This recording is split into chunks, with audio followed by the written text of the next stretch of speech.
Great morning जी, great morning दोस्तों, नमस्कार। Lecture number 5 बेटे हम कर रहे हैं portfolio management and overview, that is CFA USA level 1 examination के लिए। मैं इस समय पोर्टफोलियो मैनेजमेंट में हूं एंड पोर्टफोलियो मैनेजमेंट में I am doing reading number named as portfolio management and overview. बेटे 4 लेक्चर्स मैंने ऑलरेडी डिलीवर कर दिए। I told you something about what I mean by portfolio approach. मैंने आपको बड़ी सारी बातें बताई, पोर्टफोलियो अप्रोच की बातें बताई, इंडिविजुअल अप्रोच की बातें बताई, डाइवर्सिफिकेशन रेशियो की बातें बताई, टाइप्स ऑफ इन्वेस्टर्स की बातें बताई।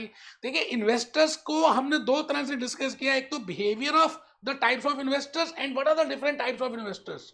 मतलब यूनिवर्सिटीज की बातें की, एंडोमेंट फंड की बातें की, बैंक्स की बातें की, इंश्योरेंस कंपनीज की बातें की, म्यूचुअल फंड्स की बातें की। All these persons can also be named as investors. We have discussed in lecture number 4 and 5, 3 and 4। आज का ये जो लेक्चर है ना, बड़ा ही प्यारा इंपॉर्टेंट सा लेक्चर है, बिकॉज इसका मैक्सिमम वेटेज लेवल 2 और लेवल 3 में।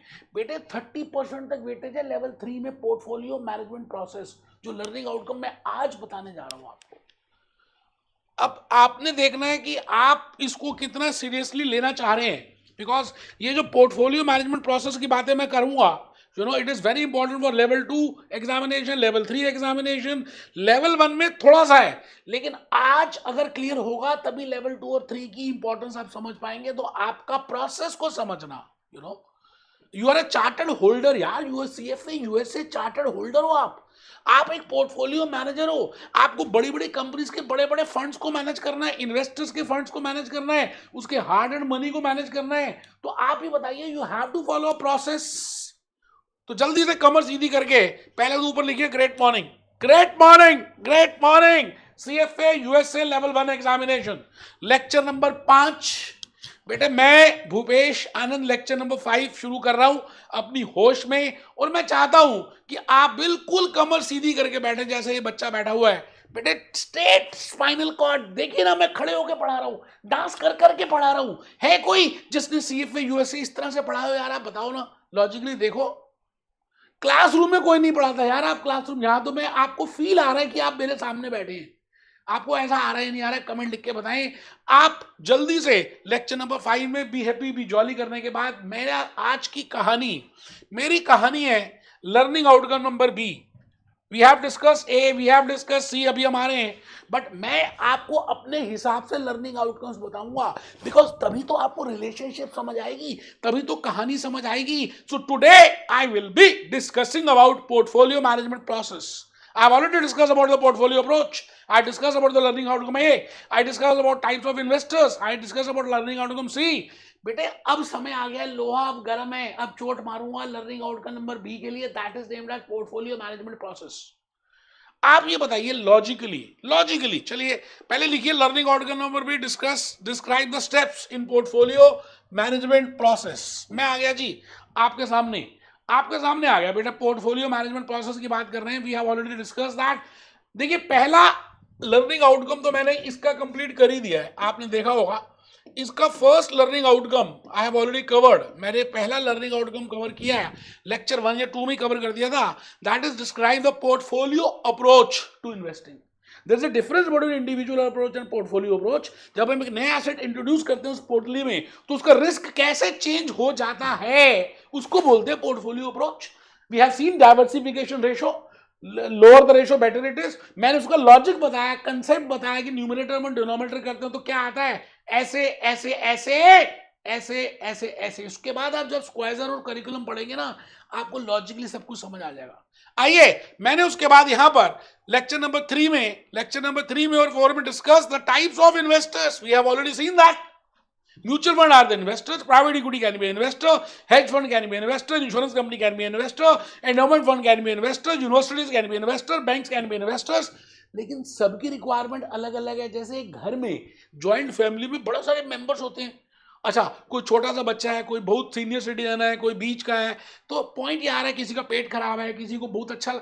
इट मीन्स एक माँ, एक मदर क्या करती है, सबके लिए अलग अलग खाना बनाती है। किसी के लिए खिचड़ी बनाती है, किसी के लिए गुलाब जामुन बना रही है, किसी के लिए शाही पनीर बना रही है, किसी के लिए स्वीट्स बना रही है, बिकॉज सभी का नेचर, सभी का रिक्वायरमेंट अलग अलग है। सो वी हैव सीन की लिक्विडिटी रिक्वायरमेंट क्या है, वी हैव सीन कि उसको कितना एज तक इन्वेस्ट करना है, वी हैव सीन कि भाई उसकी मेन इशू क्या हो सकता है ना। तो ये हमने डिस्कस किया बेटे। आज के इस लेक्चर के थ्रू मैं ये कराने जा रहा हूं बेटे, व्हाट आर द स्टेप्स। लिख लो बेटे, लिख लो। लर्निंग आउटकम नंबर बी कोई कराएगा ही नहीं यार आपको लर्निंग आउटकम के हिसाब से और कंसेप्ट के हिसाब से। मैंने कंसेप्ट से बताया बेटे। देखो, पहला concept we have already seen. Concept number 1, portfolio approach, and we have covered learning outcome A. This is learning outcome A. We have already done that. And then learning outcome number C. We have already done that. आज के इस class में मैं अभी contribution pension plans नहीं बता रहा, पहले मैं आ रहा हूं learning outcome number B. That is what I want to say you in regard to portfolio management process. आइए जी, आइए। मेहरबान कदरदान, आज आपके सामने मैं पोर्टफोलियो मैनेजमेंट प्रोसेस की बातें करूंगा। आप मुझे बताइए कि किसी भी चीज के प्रोसेस के लिए, मान लेते हैं चंद्रयान 3, आज से 4-5 साल पहले हमारा इंडिया का नाम रोशन हो गया बेटे चंद्रयान 3 के लिए, या रशिया वर्सेस यूक्रेन वॉर के लिए, या ईरान वर्सेस इजराइल वॉर के लिए। आपको क्या लगता है पहले प्लानिंग की होगी या बस अचानक ही रात को सपना आया या हमें विचार आया अगले दिन हमने लड़ाई शुरू कर दी? ऐसा तो नहीं होता। आप सीएफए यूएसए एग्जामिनेशन के लिए प्लानिंग करते हैं, एक प्रोसेस अडॉप्ट करते हैं और उसके बाद आप एग्जामिनेशन तक जाते हैं, फिर 8 वीक्स तक रुकते हैं, फिर रिजल्ट की वेट करते हैं। इट मीन्स आपकी जर्नी में कहीं ना कहीं प्रोसेस है और कहीं ना कहीं प्लानिंग है, एग्जीक्यूशन है और फिर फीडबैक भी है, क्योंकि कुछ बेस्ट तो होता नहीं इस दुनिया में। तो मैं आज यही बातें आपको पोर्टफोलियो मैनेजमेंट में यूज करने वाला हूं बेटे। आप एक कप ऑफ टी बनाते हो ना, तो उसमें भी एक प्रोसेस है। पहले वाटर को रखो, उसको बॉईल करो, फिर उसमें कार्डामम डालो, उसमें दालचीनी डालो, उसमें चाय का मसाला डालो, उसमें टी लीव्स डालो, उसमें शुगर डालो, उसमें मिल्क डालो, तब जाकर उस प्रोसेस को फॉलो करते हैं तो आप एक चाय का चुस्की भर पाते हैं। It means we have followed a process. सीधी सी बात है, इस दुनिया में हर चीज के लिए प्रोसेस है, तो क्यों नहीं पोर्टफोलियो मैनेजमेंट के लिए क्या प्रोसेस नहीं होगा? आप लॉजिकली बताइए बेटे। हार्ड अर्न मनी है, चार्टर होल्डर को बड़ी मेहनत करनी पड़ेगी, बिकॉज उसका ट्रस्ट, उसके पैसे उसको समझने पड़ेंगे कि उसके अपने पैसे हैं। Then only he can do the justice. तो my dear friend, there are 3 steps, 3 steps की बातें करेंगे और 3 स्टेप्स में हम उस पोर्टफोलियो मैनेजमेंट प्रोसेस की बात कंप्लीट कर देंगे। बड़ी सिंपल सी बातें तीनों, जो हमारे स्क्वाजर में, जो हमारे करिकुलम में दी हुई हैं और जो मैं भूपेश आनंद बताऊंगा। पहले वीडियो को सुनना है, फिर स्क्वाजर करिकुलम से देखना है। आप डांस करते करते सब आपको समझ आ जाएगा, लेकिन मैं चाहता हूं कि आप पहले मेरी बात को सुने। मैं भूपेश आनंद आज आपके सामने उन पोर्टफोलियो मैनेजमेंट प्रोसेस की बातें करने जा रहा हूं बेटे। पोर्टफोलियो मैनेजमेंट प्रोसेस की बातें करेंगे। ये देखिए बेटे, पोर्टफोलियो मैनेजमेंट प्रोसेस बड़ा ही सिंपल सा मैंने कंसेप्ट आपके सामने रखा। आप सभी पहले हेडिंग लिख दीजिए, कमर बिल्कुल सीधी करके बैठेंगे। Portfolio management process. As I have just told you that for anything you have to follow a process. Similarly, I will say that in case of managing your portfolio, there has to be process. तो सबसे पहला काम chartered holder को, step number 1, 3 steps बेटे, planning करनी पड़ेगी। आप out of session जाते हैं, आप कोई एग्जामिनेशन देते हैं, आप कुछ भी करते हैं इस दुनिया में, तो बेटे what is to be done, how to be done, when it is to be done, ये करते हैं या नहीं करते? क्या प्लानिंग पहला स्टेप होता है या नहीं होता? होता है यार। तो एक charter holder has to sit with client. Barista में बैठना पड़ेगा उसको, 5 स्टार में लेके जाना पड़ेगा, अपने ऑफिस बुलाना पड़ेगा, डिस्कशन होगी घंटों। And he will try to work out, he will try to figure out what are the risk profile, what are the preference of this investor, how much is the risk capacity. He will find out the different types of information from that client by just discussing, by doing the planning work. ऐसा नहीं है कि उसके पैसे लिए फटाफट डाल दिए इक्विटी स्टॉक में, यहां डाल दिए यूएस ट्रेजरी में डाल दिए, इसमें नहीं यार। Step number 1 is planning. आप सभी क्या करते हैं? सबसे पहले किसी भी काम को करने के लिए प्लानिंग करते हैं। आपने सुना होगा बचपन से, प्लानिंग का मतलब है what is to be done, how to be done, when it is to be done. इसी तरह से चार्टर होल्डर को पहले क्या करना पड़ेगा? अपने क्लाइंट के साथ बैठकर उससे बड़ी सारी बातें डिस्कस करनी पड़ेंगी और उसका रिस्क प्रोफाइल, उसकी रिस्क प्रेफरेंस, उसकी लाइफ के ड्रीम्स, उसके फाइनेंशियल गोल्स, ये सभी बातों का जुमावड़ा वो करेगा and that we will write down investment policy statement, वो भी आ रहा है आईपीएस में लिखेंगे।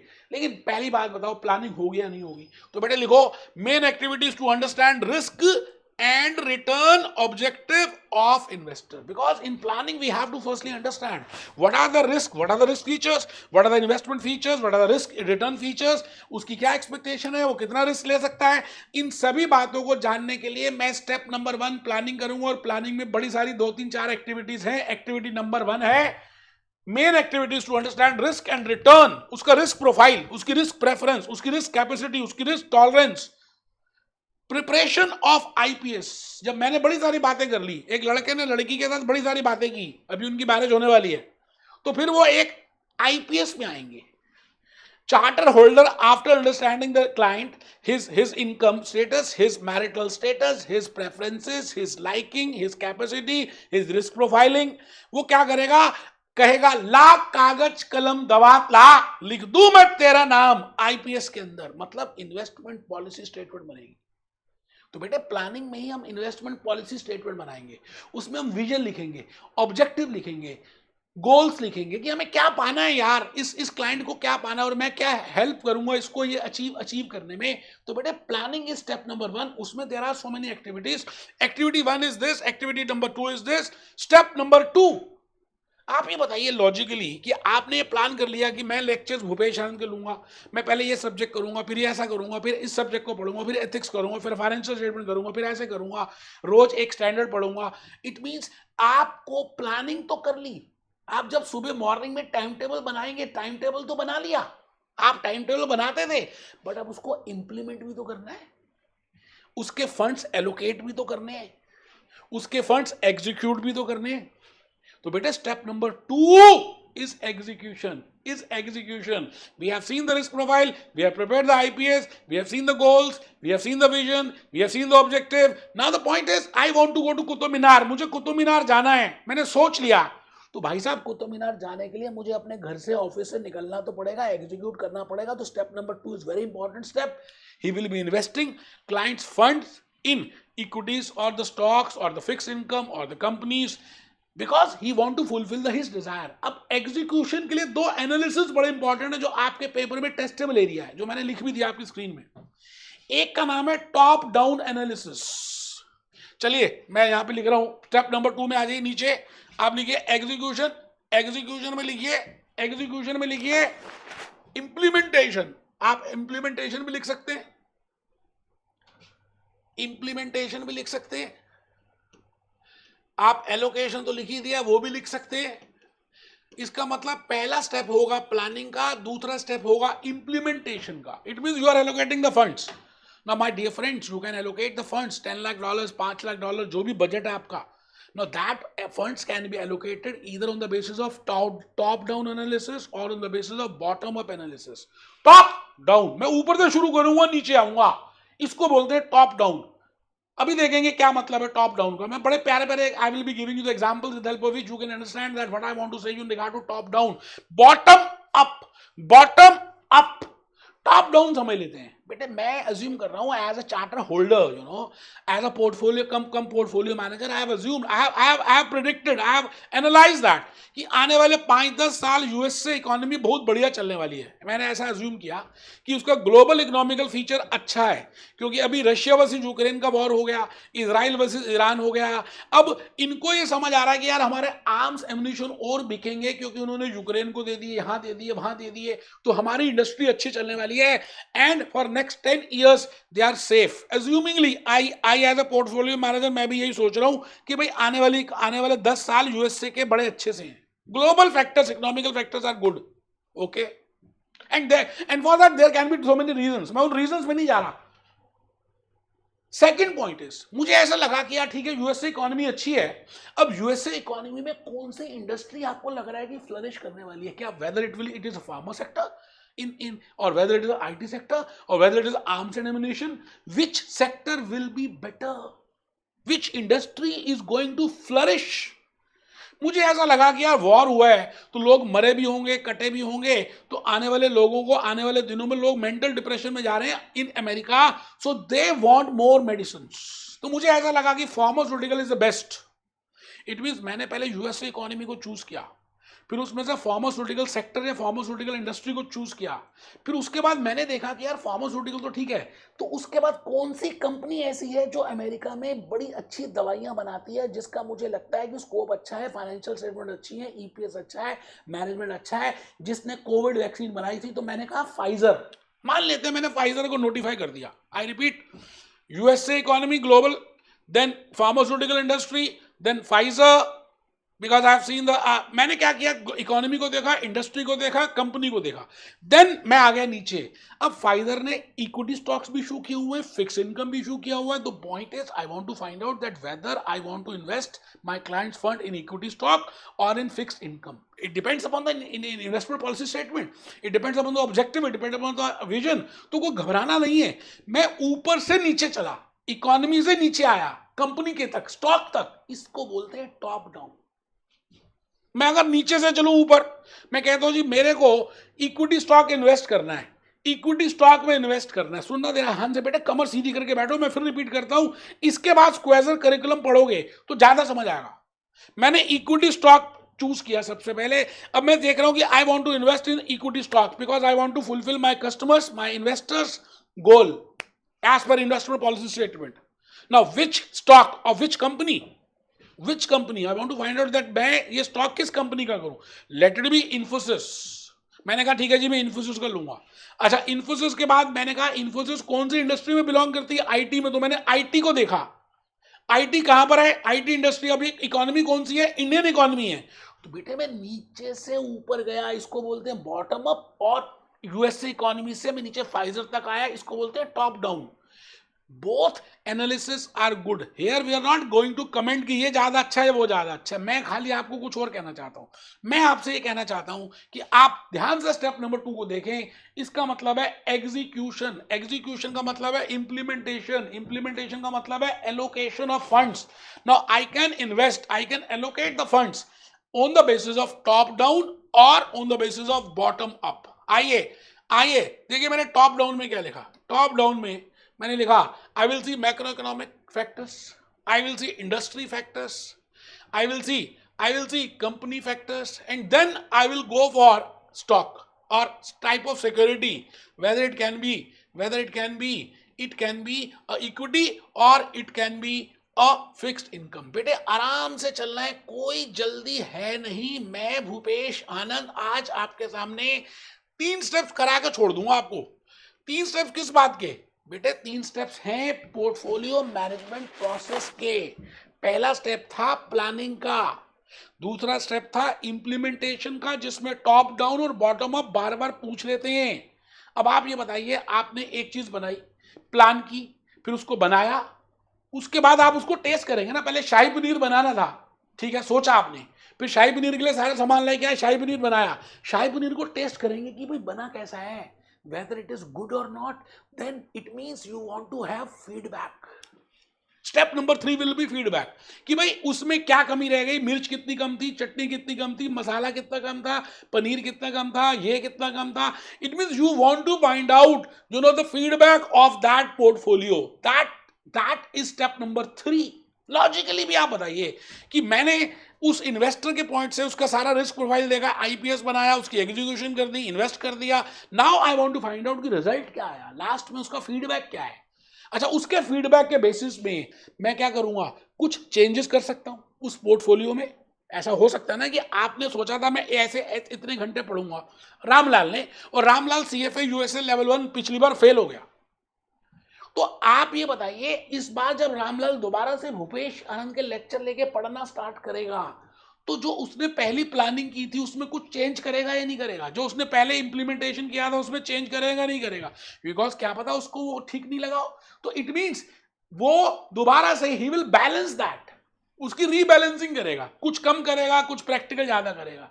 पहले कैलकुलेटर से प्रैक्टिस नहीं की थी, अब कैलकुलेटर से प्रैक्टिस करेगा। It means he is balancing. Similarly a portfolio manager will be balancing the portfolio on the basis of this only, on the basis of feedback and on the basis of benchmarks, कि भाई Bombay stock exchange ने, New York stock exchange के index ने, निफ्टी ने, सेंसेक्स ने, BSC ने, bank Nifty ने, how much they are performing and how much my portfolio has performed. So I will compare it, I will get the feedback, and then I will do the balancing. That is my step number 3. लिखिए step number 3, feedback. और feedback में ही rebalancing आएगा और feedback में ही bench marking आएगा बेटे, आराम से बेटे, कोई जल्दी है ही नहीं. टू चेक वेदर क्या जो हमने सोचा था, जो आईपीएस में हमारा टारगेट था, जो गोल था, जो विजन थी, जो सोचा था कि हम कुतुब मीनार पहुंचेंगे, क्या that is able to fulfil it और not. If not, then I will rebalance it, I will change it, and that is named as step number 3. दोस्तों मैं फिर रिपीट करता हूं, मैं एक एक लर्निंग आउटकम की एक एक अलग अलग लेक्चर ले रहा हूं, हिंदी में भी लेता हूं, इंग्लिश में भी लेता हूं. मैं दोस्तों आपको अभी वेबसाइट भी दिखाता हूं, रियल लाइफ एग्जांपल्स बताता हूं, और अभी गाना भी दिखाता हूं कि आपको समझ आए. पहले आप मेरा लेक्चर देखिए, नोट्स प्रिपेयर करें, and then you start with Schweser. और डायरेक्टली करिकुलम करने की जरूरत नहीं है, आप स्क्वेजर में नजर मारें कि मैंने सब करा दिया, क्वेश्चन शुरू कर दें. आइए एक छोटा सा गाना आमिर खान का देखने बेटे. ये एक्चुअली में पहली मूवी थी आमिर खान की, कयामत से कयामत तक. इसमें एक गाना गाया है जो मैं बड़ा इमोशनल हो जाता हूँ यार इस गाने को सुनकर. इस गाने में आमिर खान कह रहा है, पापा कहते हैं मेरा बेटा मेरी बेटी मेरा नाम करेगा. मतलब बड़ा इमोशनल हो जाता हूँ. आइए एक और सुनते हैं.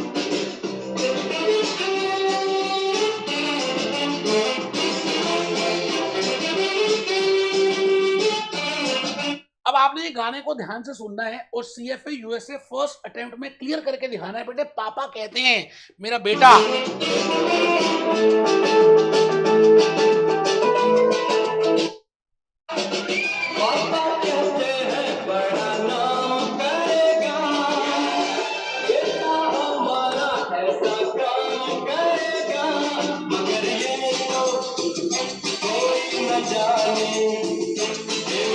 पापा कहते हैं मेरा बेटा बड़ा काम करेगा, मेरा नाम करेगा, सीएफए यूएसए करके बहुत सारे पैसे कमाएगा.